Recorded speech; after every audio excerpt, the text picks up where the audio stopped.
बऱ्याचदा आपल्या इमेजमध्ये आपल्या ऑब्जेक्ट भोवती आपण सिलेक्शन क्रिएट केल्यानंतर ना बऱ्याच ज्या मायनर डिटेल्स असतात त्या आपल्या सिलेक्शनमध्ये आपल्याला मॅन्युअली घेता येत नाही. ठीक आहे, मग ह्यात ज्या डिटेल्स ज्या आपल्याला सिलेक्शनमध्ये घेता येत नाहीत ह्या आपण एका सिम्पल ट्रिकने फोटोशॉपमध्ये आहे तशा परत आणू शकतो. तर त्यासाठी आपल्याला काय करायचं आहे, आपल्या ऑब्जेक्ट भोवती जे आपण सिलेक्शन क्रिएट केलंय त्याला डिरेक्टली PNG न क्रिएट करता तुमच्या लेयर्स पॅनलमधून त्या इमेजला सिलेक्ट करून तुम्हाला एक लेअर मास्क अप्लाय करायचा आहे. आणि लेअर मास्क अप्लाय केल्यानंतर ना तुम्हाला त्या लेअर मास्कवरती डबल क्लिक करायचं आहे. लेअर मास्कवरती डबल क्लिक केल्यानंतर ना तुमच्यासमोर हा रिफाईन एज ब्रश टूलचा एक नवीन विंडो ओपन होईल. मग तुम्हाला याच्यामध्ये जाऊन इथून याची ऑपॅसिटी इन्क्रीज करायचा आहे.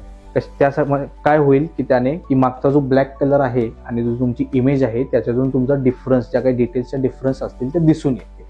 त्यानंतर ना तुमच्या लेफ्ट साईडला जो तुम्हाला एक टूल बॉक्स दिसतोय इथून तुम्हाला रिफाईन एज ब्रश टूल घ्यायचा आहे आणि तुमच्या एजेसवरती तुमच्या इमेजच्या एजेसवरती